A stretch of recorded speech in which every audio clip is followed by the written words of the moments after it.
अगर आपको लगता है कि ये सारी बातें आपको समझ में आती हैं, ये लाभदायक है, लोगों तक पहुंचनी चाहिए, तो मेरी आपसे अपील है कि चैनल को लाइक करें, शेयर करें और सब्सक्राइब करें। धर्म को हम लोगों तक आम करना चाहते हैं। कोई किसी का शोषण ना कर पाए, किसी की मेहनत की कमाई को ठग ना ले। इसमें आप हमारा सहयोग करें, और हमारा पर्पज है कि हम भारत को विश्व गुरु बनाएं और इस कलयुग के युग से हम सतयुग के युग में प्रवेश करें। जी प्रणाम। कैसे हैं गौरव? बढ़िया, आप बताइए। बढ़िया, सब ईश्वर की कृपा है और ईश्वर की कृपा सभी पर बनी रहे। तो अपना आज का डिस्कशन हम लोग स्टार्ट करते हैं। और आज का हमारा टॉपिक हमने लिया है भाग्य। क्योंकि भाग्य से रिलेटेड बहुत से सवाल हमारे पास आते रहते हैं और इसे एक्सप्लेन करना भी बहुत ज्यादा जरूरी है, क्योंकि जो जीवन है ये एक इम्तिहान, एक टेस्ट हमें मिला है। और ये समय बहुत लिमिटेड है। 70 80 या हद से हद 100 साल इंसान आता है और जिंदगी जी के चला जाता है, जिसमें कि 15 20 साल तो हमारे बचपन में ही निकल जाते हैं। तो ले दे के थोड़ा ही समय हमारे पास बचता है, जिसमें कि हमें ये भी देखना है कि हमें यहाँ क्या करना है, हमारा यहाँ होने का उद्देश्य क्या है, हमारा क्रिएटर कौन है और उसने हमें क्यों बनाया है। तो बहुत सी चीजें हैं जो यहाँ सोचने समझने के लिए हैं और डिसीजन लेने के लिए है। ये जान लेना बहुत जरूरी है कि लाइफ का पर्पस क्या है, हम यहाँ क्यों हैं। यूनिवर्स में जब हम लोग नजर डालते हैं तो कोई भी चीज हमें यूजलेस नजर नहीं आती। हर चीज के पीछे एक कारण होता है। वो चीज किसी ना किसी काम आ रही होती है, किसी के पीछे एक फोर्स लगा रही होती है। तो अगर यहाँ हर चीज के होने का एक कारण है, तो यहाँ इंसानों के होने का भी एक कारण है। और ये कारण हमारे लिए जान लेना बहुत जरूरी है, क्योंकि जीवन खत्म होने के लिए है। ये मृत्यु लोक है। यहाँ हर किसी की मृत्यु आनी तय है। तो मृत्यु के बाद ऐसा क्या होने वाला है जो कि हमारे ऊपर प्रभाव डालेगा, उसके लिए ये जान लेना जरूरी है कि ये जीवन क्या है। जीवन के बाद मृत्यु है। तो मृत्यु से पहले हमें वो सब क्या कर लेना है कि वो चीजें मृत्यु के बाद हमारे काम आ सकें। ये सब चीजें, ये सब बातें हमें ग्रंथों में मिलती हैं और ग्रंथ हमें गाइड करते हैं, हमारी लाइफ के लिए भी और हमारी डेथ के लिए भी। तो यहाँ आज हमने टॉपिक लिया है भाग्य। तो भाग्य समझना बहुत बहुत ज्यादा जरूरी है। इस टॉपिक को हम लाइटली नहीं ले सकते। तो भाग्य के बारे में एक बहुत बड़े नीति शास्त्र और अर्थशास्त्र के ज्ञाता में है चाणक्य। उनका कहना यह था कि इंसान अपना भाग्य खुद अपने कर्मों से लिखता है। तो भाग्य उसी का साथ देता है जो कोशिश करता है। जो कोशिश नहीं करता, भाग्य उसका साथ नहीं देता। तो यहाँ मेरे पास एक किस्सा है मेरे बचपन का। जब मैं छोटी थी तो ये वो दौर था जब ब्लैक एंड व्हाइट टीवी भी आया ही आया था, बस हर घर में नहीं होता था। तो ज्यादातर जो भी खबरें हम लोगों तक पहुंचती थी वो न्यूज़पेपर के माध्यम से पहुंचती थी। तो न्यूज़पेपर में एक न्यूज आई थी। उस दौर में एक फीमेल पर्वतारोही थी। उनका नाम मैं फिलहाल भूल रही हूँ। तो उन्होंने अपना एक इंटरव्यू दिया था और उसमें उनका कहना ये था कि ये मेरा सपना था कि मुझे हिमालय पर जाना है। एक चैलेंज हुआ करता था हिमालय चढ़ना और उसकी चोटी पर पहुंचकर अपने देश का झंडा लहराना। बहुत बड़ी बात होती थी। तो कहती है मेरा सपना बचपन से था। लेकिन एक होता है ना कि हमारे यहाँ कल्चर है कि पंडित को कुंडली दिखाना, हाथ दिखाना और भाग्य पूछना। तो उन्होंने भी ये किया और पंडित को दिखाया। तो पंडित ने हाथ देखकर बोला कि चांस ही नहीं है, तुम इसके लिए पैदा ही नहीं हुई हो कि तुम पहाड़ चढ़ो। तुम्हारे अंदर वो कैलिबर नहीं है, तुम्हारे भाग्य में ही नहीं है। तो क्योंकि तुम्हारे भाग्य में नहीं है तो तुम नहीं कर सकती हो। तो उन्होंने पंडित से बोला कि आप मेरा हाथ देखकर ये बात बोल रहे हैं, अगर मेरे भाग्य में होता तो वो कहाँ लिखा होता, मेरे हाथ पर वो रेखा बताओ। पंडित ने इशारा किया कि अगर होता तो इस जगह होता, वो रेखा इस डायरेक्शन से ऐसे आती। तो उस लड़की ने चाकू उठा के वो रेखा बना दी कि अब। तो पंडित बोले कि पागल हो तुम, ये सब चीजें थोड़ी होती हैं, भाग्य तो तुम्हारे जन्म के साथ ऊपर से लिख कर आता है, और ऐसे तो नहीं तुम्हें मिलने वाला। बोलकर चले गए, लेकिन उन्होंने करके दिखाया।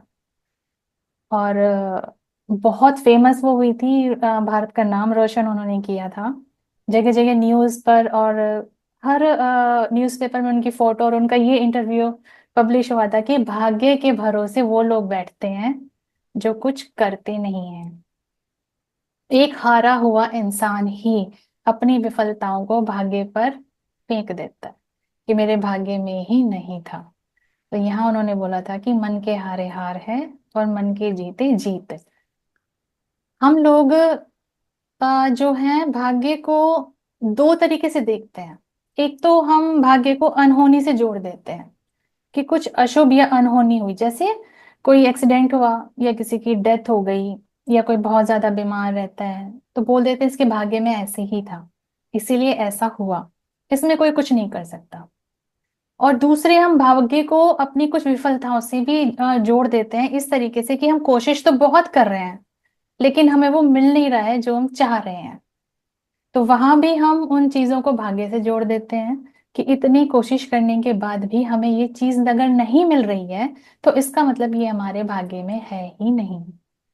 तो यहाँ दो तरीकों से हम लोग भाग्य को देखते हैं अपनी निजी जिंदगी में। तो आज हम ये समझेंगे कि इन दोनों में ही भाग्य कैसे अपना रोल प्ले करता है। क्या वाकई में जो भाग्य में होता है हमें वो मिलता है, या हम अपने कर्मों से अपना भाग्य खुद लिखते हैं। तो आगे की बातें गौरव हमें एक्सप्लेन करेंगे। आपने बिल्कुल सही बोला कि जो कर्म नहीं करते वो अपनी विफलताओं को भाग्य से जोड़ देते हैं। बिल्कुल यही वेद में बताया गया है कि इंसान अपना भाग्य जो है अपने पुरुषार्थ से बनाता है। आज का टॉपिक बहुत इंटरेस्टिंग है, जो कि बहुत सारी मिसअंडरस्टैंडिंग है इसको लेकर, जिसकी वजह से लोग अपना बेस्ट देते नहीं हैं। वो ये सोच लेते हैं कि मेरे भाग्य में है ही नहीं, तो वो हम्म। कोशिश भी पूरी नहीं करते। हम्म।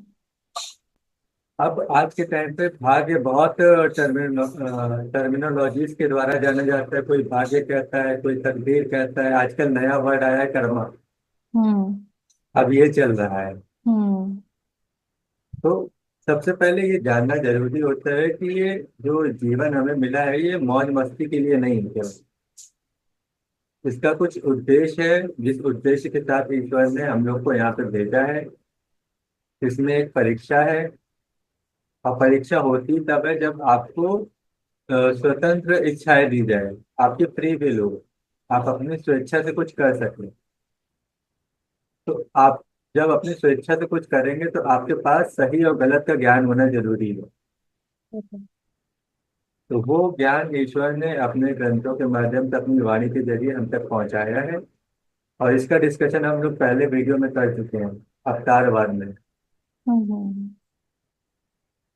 अब देखिए, परीक्षा होती है तो हमारे जीवन में बहुत सारी परिस्थितियां आती हैं जिनके द्वारा हमारी परीक्षा होती है। तो क्या होता है, कभी आपको वेल्थ का कुछ लॉस हो जाएगा, या वेल्थ आपको कभी अबंडेंस में अचानक से मिल जाएगी, वहां पे आपकी परीक्षा होती है।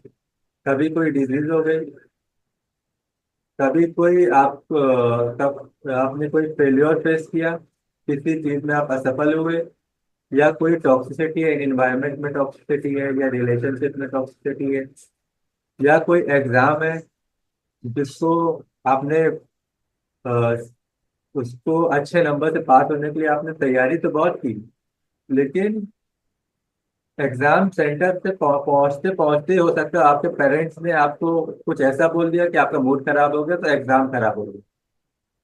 या किसी का आपकी लाइफ से चले जाना, या कोई आपको कुछ ऐसा कह दे जिसकी वजह से आप हर्ट हो जाए। इस तरह की बहुत सारी परिस्थितियां हमारे जीवन में आती रहती हैं। और अगर इसको समराइज करें तो हमारी जो परीक्षा होती है तीन तीन चीजों के जरिए होती है। एक तो इन सिचुएशंस के जरिए परीक्षा होती है, और डर के जरिए होती है। डर भी बहुत प्रकार का होता है, भूख के जरिए होती है, धन के जरिए होती है, लाइफ के जरिए, जीवन के जरिए होती है, और हमारे लिए जो हमारे कर्म फल है ना, जिससे हम कहते हैं कि आप जो मेहनत कर रहे हैं उसका रिजल्ट, उसके जरिए भी हमारी अपनी परीक्षा होती है। और ये ऐसा नहीं कि लगातार परीक्षा ही होती रहती है, आपको बीच में टाइम पीरियड दिया जाता है ताकि आप अपने ऊपर काम करें, अपनी मानसिकता को ठीक करें, अपनी हैबिट्स को ठीक करें। फिर एक टाइम बाद होता है कि फिर आपकी परीक्षा शुरू होती है। वो भी एक समय तक चलती है, उसके बाद फिर आपको ब्रेक दिया जाता है कि फिर आप प्रिपेयर हो लो हम्म, अपनी गलतियों से, अपने पिछले वाले टेस्ट से लेसन सीखें और आगे बढ़े। अब भाग्य के बारे में ये बोल दिया गया है कि भाग्य तो निश्चित है, जैसा कि आपने बताया भी, और ऐसा ही अधिकतर लोग को बताया जाता है। तो लोग अपना बेस्ट देने से बचते हैं, क्योंकि हमारी मानसिकता में ये बाय डिफॉल्ट है कि हम कंफर्ट जोन चाहते हैं। हम चाहते हैं कि सब बैठे बिठाए मिल जाए। तो भाग्य इसको सपोर्ट कर देता है कि भाग्य जब लिखा हुआ तो मिल के ही रहेगा, तो हमें तो मेहनत क्यों करनी है। अब देखिए, वेदों ने भाग्य को किस तरह से बताया। वेदों ने बोला कि भाग्य दो तरह से होते हैं। एक होता है आपका नहीं, वेदों ने कर्म को दो तरह से बताया जो आपके भाग्य को बनाने में सहायक होते हैं। एक तो होता है आपका संचित कर्म, जिसे हम लोग कह लें कि क्यूमुलेटिव डीड्स। जैसे आप सिगरेट पीना शुरू करें, कोई पीता है, अगर शुरू कोई ना करे, लेकिन अगर कोई पीता है, तो हम्म, आप देखिए कि उसने जो पहला कश लिया सिगरेट का, उसकी बॉडी में उससे भी हार्म हुआ। लेकिन जब वो कंटिन्यूअसली पीता रहता है, फिर जाके एक टाइम ऐसा आता है जब उसकी बॉडी पे कुछ डिजीजेस होनी शुरू होती हैं, कुछ इलनेसेस होने शुरू होती हैं। किसी को जॉइंटिस हो सकता है, या किसी को कैंसर हो सकता है, या कोई और बीमारी हो सकती है। तो इस बीच जो आपके सामने, आपने तो एक कश लिया, आपको लगा कि सब ठीक है, लेकिन बैकग्राउंड में जो आपकी बॉडी को हार्म पहुंचा वो कंटिन्यूअसली पहुंचता रहता है जब तक आप उसको इनटेक उसका जारी रखते हैं। जब तक आप स्मोकिंग करते रहेंगे वो कॉन्टिन्यूअसली उसको हार्म करेगा। एक टाइम पे आके वो आपको रिजल्ट देगा सामने। तो ये तो आपका है क्यूमुलेटिव वाला संचित कर्म। दूसरा होता है क्रियमान कर्म। क्रियमान कर्म क्या है कि अब आपको पता है कि आपने ये काम पहले किया है, अब आपको सुधारना है। अब आपने भविष्य को देखते हुए कुछ काम करने शुरू किए, और वैसे ही किए जैसा कि आपके गोल के लिए रिक्वायरमेंट है। तो फिर वो जो कर्म है वो आपके भविष्य को बनाएंगे। कर्म अगर आपने सही किए, सही निर्णय के साथ किए, सही स्ट्रेटेजी के साथ किए, तो कर्म आपके भविष्य को बनाएंगे, आपका भाग्य वो बन रहा है। अगर वो गलत किया तो भी आप ही का भाग्य बन रहा है। तो आपके अपने कर्मों के द्वारा ही आपका भाग्य बनता है। अभी ये संचित कर्म का बताया ना, संचित कर्म में एक बहुत अच्छा फ्रेज है जो आज के टाइम पे कॉमन है, बहुत समय से है, कि पाप का भरा, पाप का घड़ा कभी तो भरता ही है ना। तो वो उसके संचित कर्म है, हम्म, जो उसको एट लास्ट जो है उसको रिजल्ट देंगे। अब देखिए, भाग्य को दो प्रकार से बताया गया है, और ये दोनों ही सही है, लेकिन अगर आप कोई एक लेंगे तो भी आप गलत जाएंगे। अगर आप पूरी तरह से दूसरा लेंगे तो भी आप गलत होंगे। दोनों को साथ में लेके चलना है। एक है जो नियतिवाद है, जो फिक्स्ड है, जिसको आप नहीं बदल सकते। जैसे आपका इस दुनिया में आना, आपका जन्म लेना, ये आपके कंट्रोल में नहीं था, ये ईश्वरीय इच्छा थी। ठीक। दूसरा, आपका जन्म कहाँ होगा, किस परिवार में होगा, आपके माता पिता कौन होंगे, आप जब जन्म लेंगे तो उस समय आपके परिवार की आर्थिक स्थिति क्या होगी, आप अमीर होंगे, गरीब होंगे, कौन सी योग्यता आपके अंदर जो जन्म से आएगी, या क्या समस्याएं आपके साथ जीवन के साथ आनी, ये आपके अधिकार में नहीं कि आप इसको चुन के कर सकें। ये तो ईश्वर की अपनी इच्छा से है। लेकिन अब ये समझिए कि जब हमने पहले ही बताया कि ये एक परीक्षा है, ये कर्म भूमि है, जिसका कर्म फल मिलना है। ठीक। तो कर्म भूमि है तो टेस्ट है, तो टेस्ट कोई तो ले रहा होगा ना। तो वो टेस्ट लेने वाला वो ईश्वर है, जिसने हमें यहाँ भेजा, शुरुआत उसने हमें दे दी, सबको अलग अलग दी है, क्योंकि सब अगर एक जैसे होते, सबके पास एक तरह की स्किल होती, क्वालिटीज होती, तो फिर टेस्ट होता ही नहीं। किसी को कम दिया, किसी को ज्यादा दिया। अब सबको एक दूसरे के साथ एक दूसरे को सहारा देते हुए आगे बढ़ना।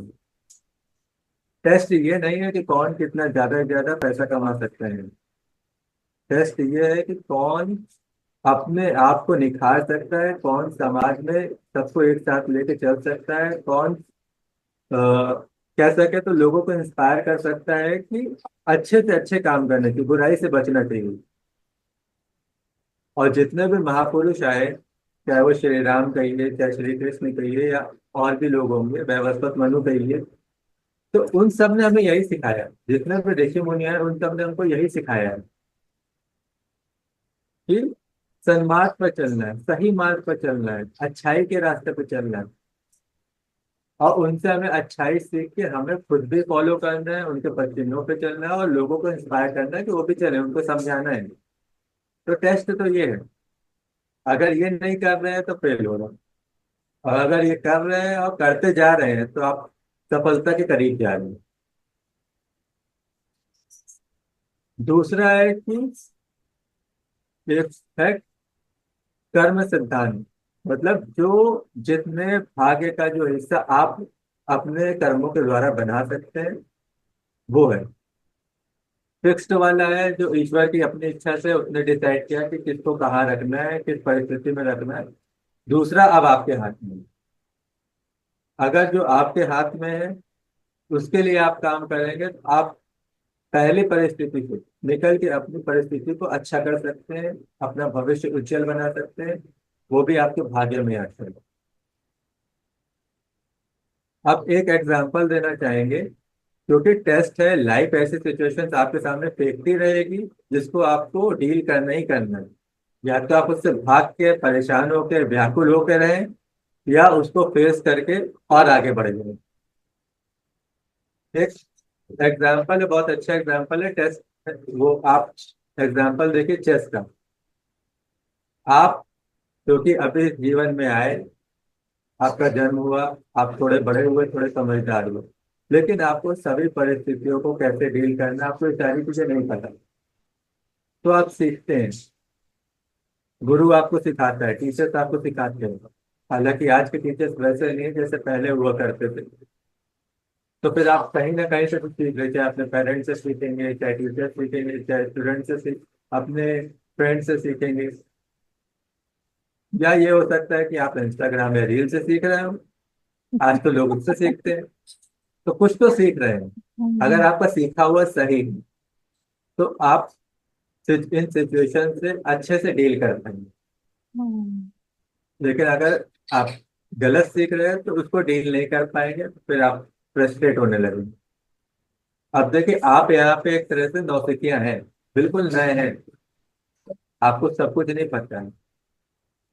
तो मान लीजिए कोई सिचुएशन, आप हैं चेस मास चेस में बिल्कुल नया खिलाड़ी जो थोड़ा बहुत सीख के आया, सामने बैठा है इंटरनेशनल लेवल का ग्रैंड चेस मास्टर। अब उस चेस मास्टर को पता है कि अगर शुरुआत आप करते हो, ठीक, तो आप क्या चलोगे। लेकिन लाइफ में क्या है कि शुरुआत जो है ईश्वर की तरफ से होती है। तो चेस मास्टर शुरू करेंगे, उसने कोई भी एक कदम चल दिया। अब आप किस जो बुद्धि है, आपकी जो स्ट्रेटेजी है, आप क्योंकि आप नए हो तो आप ज्यादा से ज्यादा 2 से 3 मूव सोच सकते हो उसके लिए। आप 2 से 3 मूव उसमें चल दोगे। वो क्योंकि इतना समय से खेल रहा है, सबसे टॉप पे है, इंटरनेशनल लेवल का खिलाड़ी है, नंबर 1 प्लेयर है। तो उसको पता है कि कोई भी चाल चले तो मेरे पास कम से कम 5 चालें तो होंगी जिससे हम चल सकते हैं। तो आप कोई भी चलोगे तो उन 5 में से कोई भी अपने हिसाब से ठीक समझ के उसको डेल दो, आगे आपकी तरफ बढ़ा देंगे। और ये सिचुएशन चलती रहेगी। और आपकी हर एक चाल का उसके पास 5 ऑप्शन है कम से कम, तो आप अगर आपके पास 3 है तो उसके पास 75, 15 बनते हैं। इसी तरह से आप कभी भी उसको हरा नहीं सकते। एट लास्ट होगा क्या कि आपको उसके हिसाब से, वो जो चाल चल रहा है उसके हिसाब से अपना बेस्ट डिसीजन लेके उस चाल को चलना पड़ेगा। लेकिन आप जीत नहीं सकते, आप बस उसको कंटिन्यू कर सकते हो, गेम जितना लंबा से लंबा खिंच जाए। कई बार चेस के गेम बहुत ज्यादा लंबे समय तक चले जाते हैं कि लोगों को उम्मीद नहीं होती। आप वो कर सकते हो, लेकिन आप हरा नहीं सकते। इसी तरह से जीवन में जो परिस्थितियां आपके पास आती हैं, आप उसको कंट्रोल नहीं कर सकते। आप ये देख सकते हो कि परिस्थिति जो मेरे जीवन में आ रही है, अब इसको हम अच्छी तरह से कैसे डील कर सकते हैं, वो हमें सीखना है। तो हमें आपको पहले ही बताया कि ये कर्म भूमि है, जहाँ पे हमें कर्म करने हैं और उस कर्म का फल हमें मिलना है। हमारे जीते जी भी मिलता है, हमारे मरने के बाद भी मिलता है, जिसे परलोक कहा गया है। तो गीता में बताया गया, कर्मण्ये वाधिकारस्ते माँ फलेषु कदाचन। ये तुम्हारा जो अधिकार है केवल कर्म पर है, तो कर्म पर फोकस करो। और जो फल है ना, फल की चिंता छोड़ दो। फल की चिंता इसलिए छोड़ दो कि अगर आप ईश्वर को ध्यान में रखते हुए, उसका कानून समझते हुए, धर्म को समझते हुए कर्म करते हैं ना, तो जो प्रोसेस है वो प्रोसेस ऑटोमेटिकली आपको रिजल्ट देता है, आपको फल देता है। लेकिन अगर आप प्रोसेस पे भरोसा न करें, आप ट्रस्ट न करें, तो फिर आप अपना बेस्ट एफर्ट नहीं देंगे और उसकी वजह से आपका जो फल आना है वो नहीं आएगा, या आपकी एक्सपेक्टेशन से कम रह जाएगा। तो हमें इस चीज का ध्यान रखना। अभी के टाइम पे आप देखें ना, किसी एक टॉपिक की बात करें ना, तो उससे रिलेटेड 10 विचार हैं और सब आपस में कॉन्ट्राडिक्ट कर रहे हैं। इंसान को समझ नहीं आ रहा सही क्या। तो जब वो कोई एक प्रोसेस शुरू करता है, कोई एक तरीका अपनाता है ना, तो उसको डाउट होता है ये काम करेगा कि नहीं करेगा।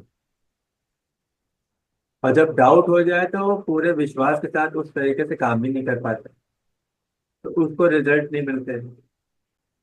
अब एक सवाल आता है आज के टाइम पे कि भाग्य निर्धारित है या नहीं, अगर नहीं है तो कैसे इसको अपने अनुसार बनाया जा सकता है, और अगर है तो क्या बदलना संभव है कि नहीं। देखिए, जितना निर्धारित है वो तो आपको बता दिया गया कि आपका यहाँ पे जन्म लेना, आपका मृत्यु, आप किस परिवार में पैदा हो रहे हैं, आपके माता पिता कौन है, आपके जन्म के समय पे आपके परिवार की परिस्थितियां क्या है, ये आपके अधिकार में है। ये निर्धारित है। इसके बाद का जितना है आपकी मृत्यु तक, वो निर्धारित नहीं है। हाँ, समय समय पे लाइफ आपको कुछ अपॉर्चुनिटीज देगी, जिसमें अगर आपने एक्शन ले लिया तो आप वहां पे आगे बढ़ जाते हैं, तो आप उसे एक ब्लेसिंग कह देंगे। कभी आपका टेस्ट लेगी तो आपकी एक्सपेक्टेशन के अपोजिट कुछ हो जाएगा, तो वो टेस्ट हो जाएगा। क्योंकि परीक्षा है, परीक्षा दोनों तरह से होती है। एक, आपको जब उम्मीद से ज्यादा दे दिया जाए तो आप किस तरह से अपने आप को रखते हैं, विनम्रता हम्म। अपनाते हैं, कृतज्ञता अपनाते हैं, धैर्य अपनाते हैं कि नहीं, कि आपको अंदर अहंकार आ जाता है। परीक्षा ये भी है। परीक्षा ये भी है, जब आपको कम दे दिया है, क्या तब आप विनम्र रहते हैं, क्या तब आप कृतज्ञ रहते हैं, क्या तब आप धैर्य से काम लेते हैं। तो परीक्षा ये भी। तो जितना भाग्य परिवर्तित किया जा सकता है, जितना आपके कंट्रोल में, वो ये है कि अगर आप निरंतर प्रयास करें, सतत प्रयास करें और मेहनत करें, पुरुषार्थ से और सतत प्रयास से भाग्य को परिवर्तित किया जा सकता है। देखिए, आज के टाइम पे भी बहुत सारी बीमारियां ऐसी हैं जिसका कुछ फील्ड में कोई इलाज नहीं, जैसे एलोपैथी में किसी का कोई इलाज नहीं है। खैर, अगर इलाज करते तो उसके साइड इफेक्ट इतने हैं कि कहा नहीं जा सकता कि जिसका इलाज हो रहा है, जिसका ट्रीटमेंट हो रहा है, वो सरवाइव कर सकता है कि नहीं। लेकिन उसके भी कुछ, उसको रिवर्स करने के, उसको हील करने के कुछ तरीके होते हैं। जैसे कैंसर की बात करें, तो कैंसर आज के टाइम पे सबसे ज्यादा ऐसा फैटल डिजीज माना गया है कि जिससे इंसान बचता नहीं है। चाहे वो ट्रीटमेंट करा ले, उसके बाद कमजोर होके उसकी डेथ हो जाती है, या कुछ ना कुछ ऐसी सिचुएशन बन जाती है कि वो पहले जैसे स्वस्थ नहीं हो पाता। बिल्कुल। लेकिन अगर आप लाइफ स्टाइल में चेंजेस करें, आप सही खान पान करें, आपके विचार सही हो, तो आप धीरे धीरे अपने आप को ठीक कर सकते हैं। तो मेहनत से और बराबर निरंतर अभ्यास से, सतत प्रयास से आप अपने भाग्य को अच्छा बना सकते हैं। ये भाग्य बोला जाता है ना कि भाग्य हमारी मुट्ठी में है, ये है कि हाथ हमारे कर्म करने का एक जरिया है। हम्म। अब देखिए, भाग्य का फॉर्मूला क्या है ये समझ लीजिए। तो ये बनता है जब आपकी मानसिकता सही हो, आपके कार्य ठीक हो, और आपका टाइम मैनेजमेंट अच्छा हो। आपके आपको जो अवसर मिले ना, उस पे आप अपना बेस्ट एफर्ट दे पाओ। ये भाग्य का एक फॉर्मूला है। अब मानसिकता में क्या क्या आ जाता है कि आपका थॉट प्रोसेस क्या है। आपको अगर अपनी काबिलियत पे डाउट है, तो फिर आपको रिजल्ट नहीं मिलेगा। आपके अगर बिलीव्स ऐसे हैं जो आपके गोल को सपोर्ट नहीं करते, तो भी आपको रिजल्ट नहीं मिलने वाला। फिर आप कार्य ऐसे कर रहे हैं जो आपको गोल की तरफ लेके जा रहे हैं, तब तो ठीक है, ये अच्छी बात है। लेकिन आप कार्य ऐसे कर रहे हैं, आपको निकालना है यूपीएससी का एग्जाम, लेकिन आप पढ़ाई की जगह वीडियो गेम खेल रहे हैं या बाहर जाके घंटों घंटों खेल रहे हैं, तो यूपीएससी तो नहीं निकलने वाला है। फिर आता है अवसर। जब आपकी मेहनत इतनी हो गई, जब आपने निरंतर प्रयास किया, बराबर पढ़ाई की, मेहनत इतनी कर ली कि अब आप तैयार हैं, तब वो सही समय आ गया कि अब ये एग्जाम होना है और इसमें आप अपना बेस्ट दे के सिलेक्शन ले सकते। तरीका तो यही होता है ना, जितने भी बड़े बड़े स्पोर्ट्स पर्सन हैं या कोई भी बिजनेसमैन है जो आज के टाइम पे बहुत अच्छे लेवल पे है, वो शुरू से ऐसे नहीं थे। वो शुरू से काम करते रहे, शुरू से अपने ऊपर काम करते रहे, चीजों को मैनेज करते रहे। फिर जब वहां पे वो सही समय आया, तो एक अवसर उनको मिला, वहां पे उन्होंने चौका मार दिया। अब ये कार्य क्या है? कार्य जो है, जो भी आप काम कर रहे हैं, अगर आपके एक्शन गोल ओरिएंटेड नहीं है, तो ये गोल आप अचीव नहीं कर पाएंगे। अगर गोल गोल ओरिएंटेड है, साथ में आपका थॉट प्रोसेस भी उसके साथ जा रहा है, उसको सपोर्ट कर रहा है, और फिर आप टाइम मैनेज करते हुए काम कर रहे हैं, और फिर अपॉर्चुनिटी आने पे आप जो है बहुत अच्छे से आगे बढ़ जाएंगे। अब बोला जाता है ना कि सब समय का खेल है, उसका समय अच्छा चल रहा है, तो वो इसीलिए बोला जाता है कि लगातार उसकी मेहनत से उसको जो अवसर मिला। देखिए, अवसर आपको तब दे दिया जाए जब आप प्रिपेयर ही नहीं हो, अपने आप को आपने रेडी नहीं किया है, तो उस अवसर का आपको कोई लाभ नहीं। आपको अवसर जब मिलता है और आप रेडी हैं, आपने अपने आप को इस लेवल पे पहुंचा दिया है कि उसको आप उस अवसर को ले सकते हैं, तभी आपको तो बेनिफिट है ना।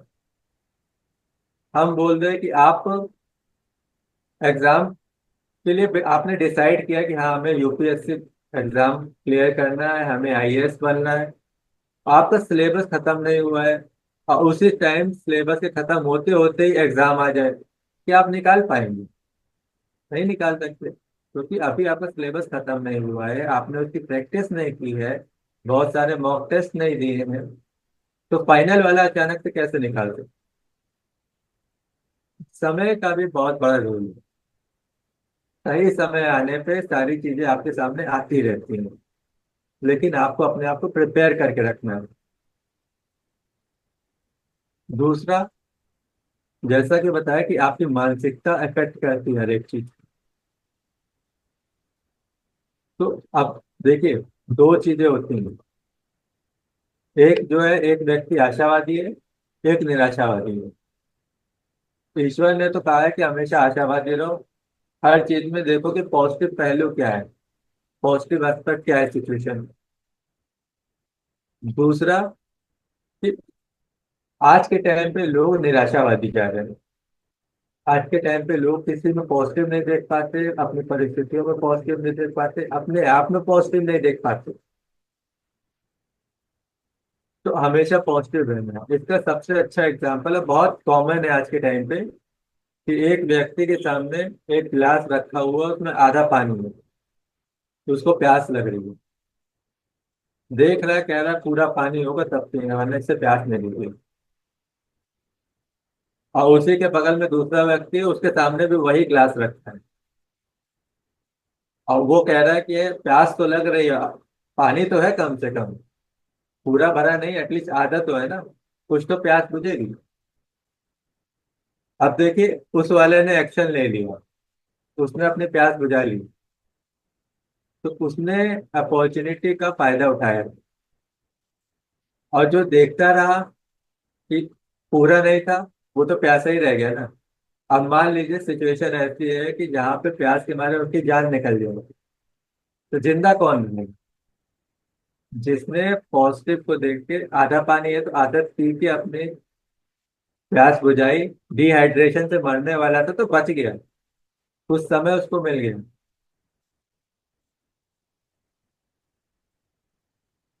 तो हमेशा जो भी आपके लाइफ में नेगेटिव एक्सपीरियंस रहे हैं, या कुछ ऐसी सिचुएशन है जो आपके लिए थोड़ा सा दुखदाई रही, आप उसमें देखिए आप उससे क्या लेसन ले सकते हैं।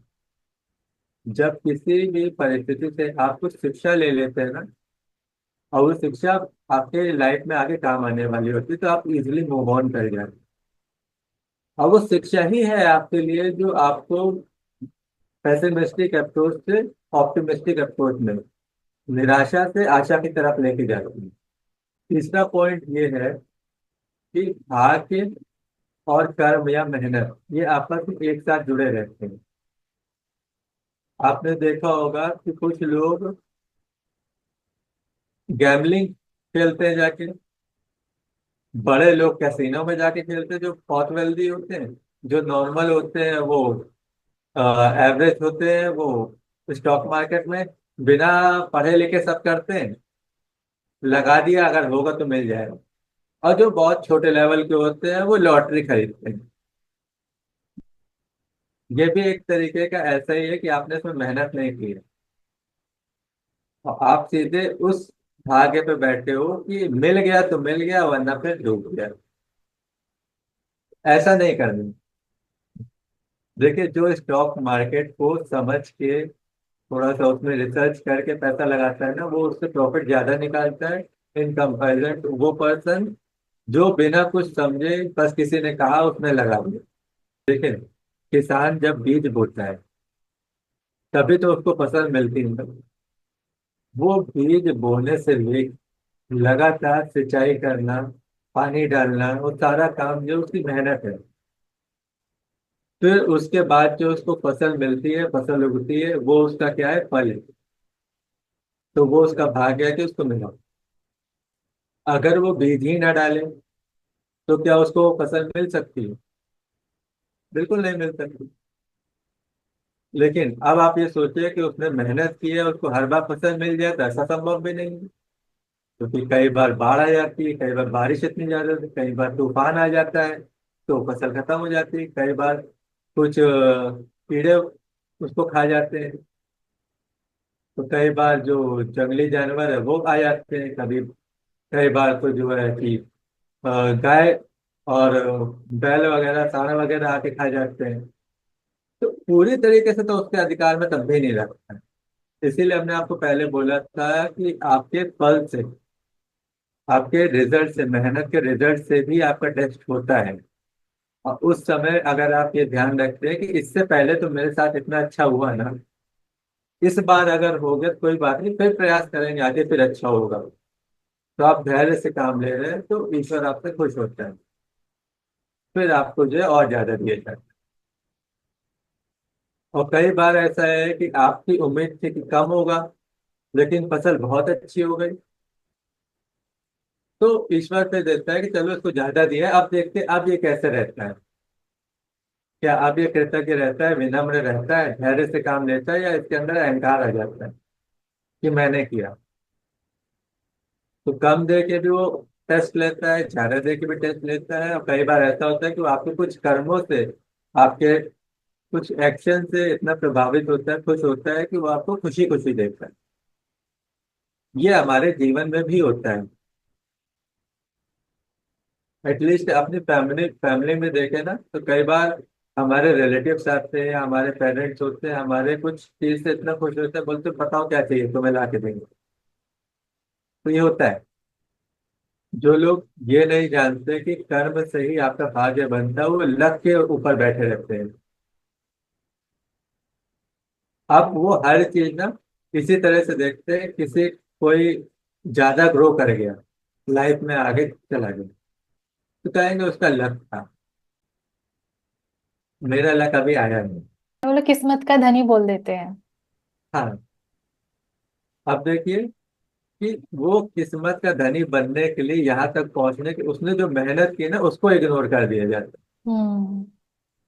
आज भी हम किसी के सफलता को ना कैसे नापते हैं, उसका फाइनल रिजल्ट क्या है, लास्ट में वो क्या कर रहा है, कहाँ तक पहुंचा, हम वो देखते हैं। हम उसका स्ट्रगल कभी नहीं देखते। बिल्कुल। आपको पता है कि कई बार जब पेरेंट्स वेल सेटल्ड होते हैं ना, बच्चे बिगड़ क्यों जाते हैं? इसका एक रीजन ये भी है कि बच्चों ने अपने माँ बाप का वो संघर्ष का समय नहीं देखा होता। हम्म। और आज के टाइम पे माँ बाप वो संघर्ष अपने बच्चों के सामने रखते भी नहीं है, जबकि रखना चाहिए। चाहते भी नहीं है कि हमारे बच्चे संघर्ष करें। हाँ। तो इसलिए भी वो बिगड़ जाते हैं, और फिर उनको लाइफ को कैसे लेके चलना है, कैसे लाइफ में डिसीजन लेने हैं, उनको नहीं पता होगा। अब देखिए, जब आपकी सोच नेगेटिव होगी, तो उसको पॉजिटिव करने के लिए आप क्या कर सकते हैं? आप पॉजिटिव अफर्मेशन ले सकते हैं। जैसे अगर आपको ये लगता है कि मेरा भाग्य ही खराब है, तो आप ये बोल सकते हैं कि मैं अपने कर्मों के द्वारा अपना भाग्य बनाता हूँ। और इसको याद रखें, अपने फोन पे लिख के रखें, अपने घर के वॉल पे लगा ले, अपने रूम पे लगा ले, अपनी लैपटॉप की स्क्रीन पे लगा ले, कहीं पे भी रहे, जब तक आपकी आपकी नजर बार बार इस पे जाएगी, एक टाइम के बाद वो ऑटोमेटिक आपके सबकॉन्शियस माइंड में बैठ जाएगा। और जो नेगेटिव बिलीफ है ना कि मेरा भाग्य खराब है, वो पॉजिटिव में चेंज हो जाएगा। देखिए, दो तरीके के सेंसेस हमारे लिए इंफॉर्मेशन सबसे ज्यादा गैदर करते हैं। एक अब हमारी आईज जो है, जो देखती हैं, और दूसरा हमारे ईयर्स जो सुनते हैं। तो आप बोल के भी उस पर ध्यान दे सकते हैं, और सामने उसको रख भी सकते हैं कि आप देखते रहे। दूसरा, विजुअलाइज किया करिए, आप क्या पाना चाहते हैं, देखें कि वो चीज आपने पा ली हो, और देखें कि आप उस गोल को अचीव करने के बाद आपके पेरेंट्स आपके साथ कैसे हैं।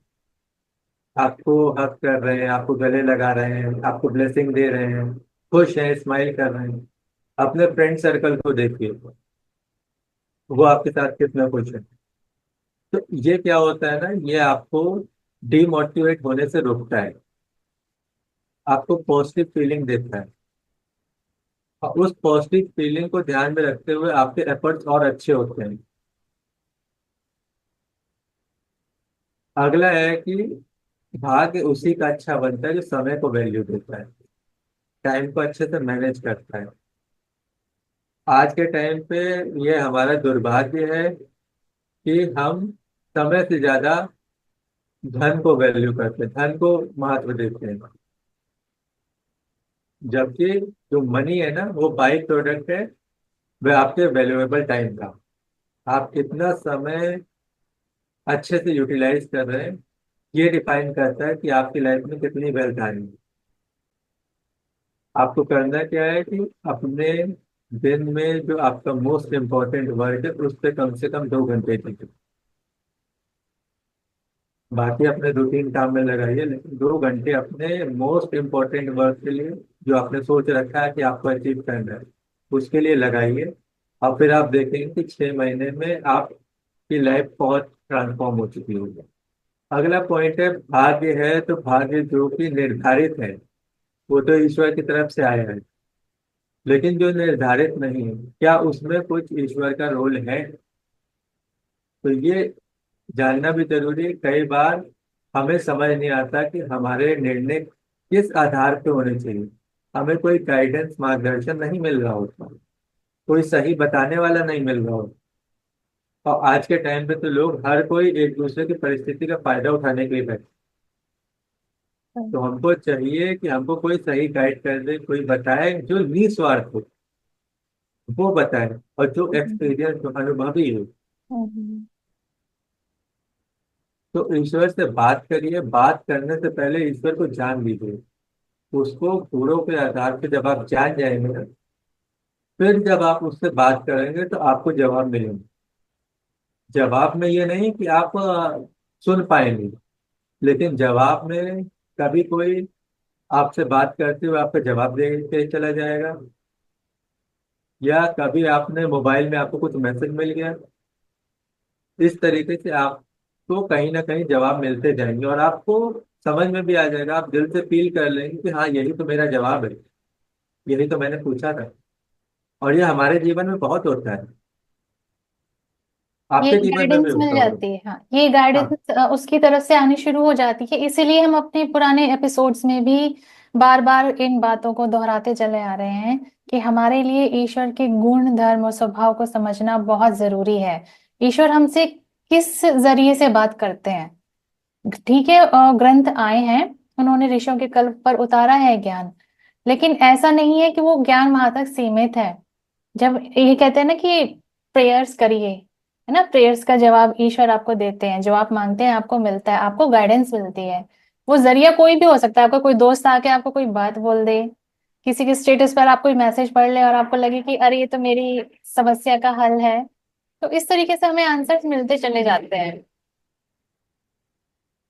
और दूसरा, ये जो मार्गदर्शन जब ईश्वर करता है ना, तो जब आप ये देखते हैं कि आपने कुछ प्रार्थना की, आपने कुछ बात रखी, उसका जवाब दिया, तो आपको जो पॉजिटिव फीलिंग आती है ना, अगर वो कंटिन्यूअस बनी रही, अगर आप वाकई ईश्वर से जुड़े रहे, तो इसको किसी भी मटेरियलिस्टिक गेन से फर्क नहीं पड़ता कि आपने कितना कमा लिया, आपने कितना जोड़ लिया, कितनी भौतिक सुख सुविधाएं आपने अर्जित कर ली, इसको इससे फर्क नहीं हम्म। पड़ता है। और जब आप प्रार्थना भी करें ना, जब बात भी करें, तो पूरा ध्यान दें कि आप बोल क्या रहे हैं, क्या मांग रहे हैं, क्यों मांग रहे हैं। अगर आपको यही नहीं पता है कि आप बोल क्या रहे हैं, किससे मांग रहे हैं, क्या मांग रहे हैं, क्यों मांग रहे हैं, तो वो इफेक्टिव नहीं होता। इफेक्टिव इसलिए नहीं होता कि प्रैक्टिकल एग्जाम्पल समझने बहुत जरूरी है। कि एक बच्चा है, बच्चा अपने पेरेंट्स से कुछ मांग रहा है, पेरेंट्स को पता है कि इसको अभी इसकी जरूरत नहीं है, तो वो नहीं देगा। बच्चा अगर मांग रहा है, पेरेंट्स को पता है कि ये सीरियस नहीं है अभी भी, फिर भी नहीं देगा। ठीक। तो पेरेंट्स तब दिलाते हैं जब बच्चा बहुत सीरियस हो और उसको जरूरत है वहां पे, तब पेरेंट्स जो है खुशी खुशी चीजें दिला दो। अगर वो अफोर्ड नहीं कर सकते तो अपने खर्चे को कम करते हुए फिर वो बच्चे की जरूरत को पूरा कर सकते हैं। लेकिन ईश्वर के साथ ऐसा नहीं है, उसको किसी चीज में कमी करने की जरूरत नहीं है, उसके पास बहुत है। हम सबका मिला भी लेना तो भी वो बहुत ऊपर है। तो प्रेयर्स भी हो तो ध्यान के साथ हो, आप किससे मांग रहे हैं, उसका लेवल क्या है, तो वो किस लेवल से दे सकता है। बिल्कुल। अच्छा, यहाँ पर एक बात और है, जैसे पहले लोग थे, बुजुर्ग लोग, मैंने अपने दादा दादी को देखा है, घर से जब हम लोग निकलते थे या वो खुद भी निकलते थे तो ये प्रैक्टिस हमें कराई जाती थी कि ईश्वर का नाम लेकर घर से बाहर कदम रखो। यानी आप नहीं जानते हो आप जिस काम के लिए घर से बाहर निकल रहे हो, आप वहां तक पहुंच भी पाओगे कि नहीं, रास्ते में बिल्कुल। कुछ भी हादसा होता है तो ईश्वर आपको उससे बचा के रखे। आप जिस हम्म। मकसद के लिए घर से बाहर निकल रहे हैं, आप वो मकसद को पूरा करके ठीक ठाक घर वापस लौटे। तो ये जो चीजें अगर बताई जाती थी, वो लोग तो जुड़े हुए थे ना ग्रंथों से, अगर कहीं कटे हैं तो हमारी पहली पीढ़ियां और हम लोग कट गए हैं, लेकिन उन लोगों में कहीं ना कहीं वो चीजें बाकी थी, तो प्रैक्टिस करते थे वो उन चीजों की। तो अगर वो वहां वो चीज थी तो उसका कोई ना कोई रीजन तो था। और वो यही था कि वही आप घर से निकल रहे हो, मुझे दुकान तक जाना है और नमक लेके वापस लौटना है, लेकिन जैसे आप बाहर निकले आपको किसी बाइक वाले ने टक्कर मार दी, वो भाग्य। लेकिन आप निकलने से पहले ईश्वर से बोल के निकल रहे हैं कि मैं ठीक ठाक सब काम हो जाए, तो वहां आपको ईश्वर बचाते हैं। तो वहां वो चीज आपने एक छोटी सी प्रेयर से बदल दी। तो ये छोटी छोटी चीजें भी भाग्य में रोल प्ले करती हैं। यही तो डिफाइन करता है ना कि आप ईश्वर को कहाँ कहाँ कब कब याद करते हैं। हाँ बिल्कुल। लेकिन ऐसी परिस्थिति भी ना हो जाए कि हम केवल अपने काम के लिए उसको याद कर रहे हैं, ये स्वार्थ है। ये सब बहुत चीजें हैं, ये बहुत बारीकियां हैं समझने की, बहुत गहरी गहरी बातें हैं। वो और ये नॉलेज, वो नॉलेज ये एक दिन में नहीं आएगी। आप थोड़ा थोड़ा समय अगर रोज देते हो तो आपके जहन में उतरती चली जाएंगी। अब देखिए, ये सकारात्मक सोच, ध्यान और एक कृतज्ञता की भावना, आभार की भावना, ये तीनों मिलके आपकी मानसिकता को बदलती है, हम्म। आपके सोचने के तरीके को बदलती है। और जब आपका सोचने का तरीका ठीक होता है ना, तो आपका भविष्य बदलता है, तो आपका भाग्य भी चेंज होगा।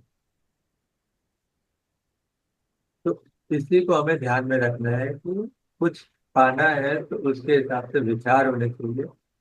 हमारी अपनी क्वालिटीज भी ऐसी होनी चाहिए जो उसके रास्ते में रुकावट ना बने। क्योंकि अगर कोई व्यक्ति बहुत गुस्से वाला है ना, तो उस समय तक भी कोई भी गोल अचीव करना, आप कुछ भी बना लें, तुरंत नहीं मिलता कुछ भी। ये टीवी में होता है कि तुरंत मिल जाता है, क्योंकि इमेजिनेशन है और वो कंप्यूटर की डिजाइनिंग का खेल है। बिल्कुल। लेकिन रियल लाइफ में तुरंत कुछ नहीं मिलता। आपको कुछ भी चाहिए ना, तो कुछ समय तो लगेगा। ऐसा चाहिए जो सबको नहीं मिल रहा है, तो कुछ साल लगेंगे। तो कुछ ऐसा भी करना पड़ेगा जो सब नहीं करते। हाँ, तो आपको धैर्य अपनाना ही पड़ेगा। बिना धैर्य के आप कुछ भी अचीव नहीं कर सकते। हम्म। तो अपने मन को शांत रखिए। मन शांत होगा तो आपके निर्णय सही होंगे। और एक कहावत तो हम सबने सुनी है कि जल्दी का काम शैतान का होता है। बिल्कुल। तो यही चीज रियलिटी है। अब इस शैतान को समझ लीजिए, शैतान को हम लोग कली समझते हैं।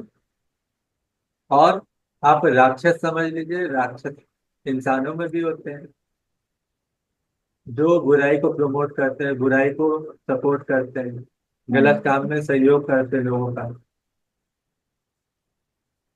और हमारे अंदर तीन प्रवृत्ति होती है हमारे मन की, सत्य रज तम।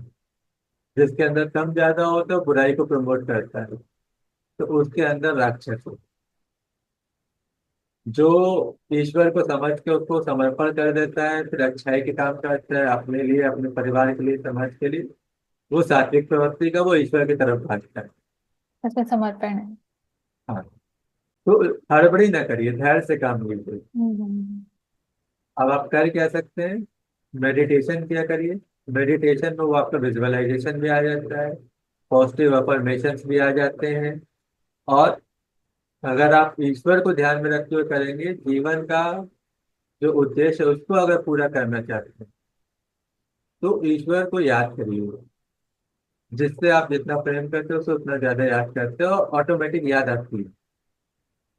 किसी फ्रेंड से, आपका जो बेस्ट फ्रेंड है, उससे आपका रिलेशन इतना अच्छा है ना कि आज उससे बात नहीं हुई तो खुद से लगता है कि यार कुछ कमी रह गई, चलो उससे बात कर ले। तो वो सिचुएशन ईश्वर के साथ लेके आई। हम्म। अब एक मिसअंडरस्टैंडिंग है जिसको लगभग आपको बता दिया गया, बस इसको जल्दी से खत्म कर देते हैं कि भाग्य तय है, इसे बदल नहीं सकते। ऐसा नहीं, जितना तय है वो आपको बता दिया गया है, और जितना बदला जा सकता है वो आपके अधिकार में है। तो कहते हैं ना कि किस्मत हमारी मुट्ठी में, तो ये भी वही चीज है। अगर फिक्स हो जाता तो आपकी परीक्षा कैसी है? वो जबरदस्ती हो जाती है। हाँ, तो आप कर्म क्या कर रहे हैं, क्यों कर रहे हैं, तो वो गलत हो जाता पूरा। जो सोच है ना ईश्वर की, जो उसने इंसानों के यहाँ भेजा कुछ पर्पस, कुछ उद्देश्य के साथ, वो सारा वही खत्म हो जाता है। जो गलत तरीके से बात को मानते हैं वही अपनी असफलताओं को कभी परिस्थितियों पे, कभी दूसरों पे, कभी अपने पेरेंट्स पे, कभी ईश्वर पे, या लक पे, इन सब पे थोपते हैं। ये अपनी जिंदगी ना हमेशा एक विक्टिम के तौर पे जीते हैं कि हम्म। मेरे साथ ही हमेशा ऐसा होता है। अब भाग्य निर्माण करने के लिए आपको कर्म करने की आवश्यकता है, आपकी सही मानसिकता होनी चाहिए, आपका समय का प्रबंधन अच्छा होना चाहिए, टाइम मैनेजमेंट अच्छा होना चाहिए, और आपकी एक स्ट्रेटेजी होनी चाहिए।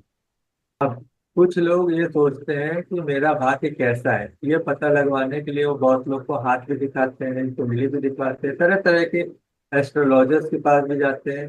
हम्म। अब क्योंकि आज के टाइम पे इन चीजों का ज्ञान रखने वाले बहुत कम हो गए हैं। बहुत कम ही है जो वाकई चीजों को समझ के बता सकते हैं, अदरवाइज लोग तुक्का लगा रहे हैं। तो उसकी जगह आपका सोच ये होना चाहिए, आपको ये सोचना चाहिए कि मैं ऐसा क्या करूं जिससे मैं अपने भविष्य को अच्छा बना सकता हूँ। अपने कर्मों से, अपनी सही सोच से अपने भविष्य को बनाइए, वही आपका भाग्य तैयार होगा। आपने सुना होगा ना कि कई बार पेरेंट वो स्पाउस जो है ना, हस्बैंड अपनी वाइफ को भाग्यवान कहता है। तो वो भी अरे। थोड़ा सा है, उन दोनों के साथ रहते उनकी जिंदगी आगे कैसे होनी है वो डिसाइड होता है।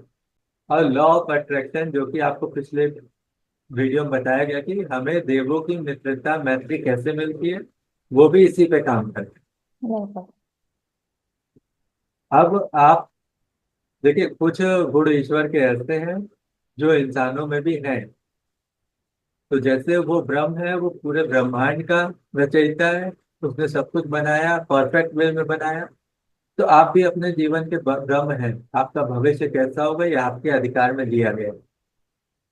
तो अगर आप सही डिसीजन रखते हैं, स्ट्रेटेजी सही रखते हैं, सारी चीजें ठीक करते हैं, तो आप अपने जीवन को बनाते हैं। तो अहम ब्रह्मास्मि है। आप अगर नहीं करते हैं सही से फॉलो, चीजों को नहीं समझते हैं, ऐसे ही कुछ भी कर रहे हैं, तो आपके एक्सपीरियंस इतने नेगेटिव होते जाएंगे, तो फिर आप चल के आगे चल के आप डिप्रेशन में चले जाएंगे। तो आप अपने जिंदगी को खत्म कर रहे हैं, यहाँ पे आप अपने यम बन रहे हैं। और जब आप एग्रेशन में, फ्रस्ट्रेशन में काम कर रहे हैं, उसी समय में ज्यादा रह रहे हैं, तो आप अपने लिए रुद्र बन रहे हैं, अपने आप को खत्म कर रहे हैं। देखिए, बहुत फर्क है यहाँ पे। अपने जीवन को बनाना, जिंदगी देना, ये आपका भ्रम, अब आपका अपने लिए है। आपकी क्रिएटिविटी है, अपने आप को क्रिएट कर रहे हैं, अपने फ्यूचर को क्रिएट कर रहे हैं। और जब वो बहुत ज्यादा उसके अपोजिट जा रहे हैं, नेगेटिव चले जा रहे हैं, तो अपनी लाइफ को बिल्कुल जीते जी खत्म कर रहे हैं, वो डिप्रेशन है। वो वहां पे यम है, जिंदगी खत्म हो गई उसकी एक तरह से। और दूसरा, जब बहुत ज्यादा गुस्से में रह रहे हैं, तो आप रुद्र है, रौद्र रूप है आपका चलते, वो भी आपको हम करते हैं। तो यहीं से एंजाइटी, स्ट्रेस, फ्रस्ट्रेशन निकल के आती है। अब इसको फाइनली हम लोग कंक्लूड करते हैं। ऋग्वेद कहता है, यस्य कश्च ऋतुथा विदुर।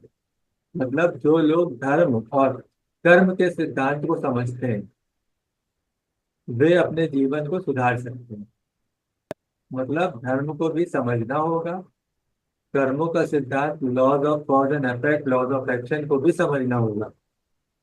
फिर डिसीजन लेने होंगे, फिर काम करना होगा, तो आपका भविष्य जो है उज्जवल होगा। पुरुषस्य भाग्यम पुरुषकारेण बध्यते। भाग्य केवल पुरुषार्थ से ही बनता है, कर्म से बनता है। ये हमें ग्रंथ बताते हैं, वेद बताते हैं। तो ये आगे का पूरा कंप्लीट एक्सप्लेनेशन था। और इसको हमें ध्यान में रखना है कि हमें किन किन चीज़ों पे काम करना है। हमारी अपनी सोच पे, बिलीफ पे, थॉट प्रोसेस पे काम करना है। हमें स्ट्रेटेजी बनानी है। अगर कुछ आपको गोल अचीव करना है तो उसकी प्लानिंग होनी चाहिए। आपके एक्शंस उसी के दिशा में होने चाहिए। आपको ब्लेसिंग्स की जरूरत है, आपको चाहिए कि कोई आपको बैकग्राउंड में सपोर्ट करे। तो ईश्वर से संबंध बनाइए, ताकि देवगढ़ आपको बैकग्राउंड में सपोर्ट कर सके। और अपने आप को प्रिपेयर रखें कि जब भी आपको मौका मिले, तो आपकी जो इतने समय की मेहनत है ना, वो वहां पे आपको फल दे सके। और हमेशा लाइफ में पॉजिटिव अप्रोच रखते रहो। कुछ आपके लिए ऐसा है जो एडवर्स है, आपकी उम्मीद से खराब हो जाता है ना, तो सोचिए कि यहाँ पे क्या सीखा जा सकता है। जब तक आप अपने बैड एक्सपीरियंसेस से कुछ सीखते नहीं है, तब तक आप उसका बोझ अपने कंधों पर लेके चलते हैं। और जब बोझ आता है तो इंसान ज्यादा आगे तक नहीं चल सकता। तो इन चीजों का ध्यान रखिए, और ईश्वर से प्रार्थना है कि वो आप सबका भविष्य उज्जवल बनाए, आप सबका मार्गदर्शन करे।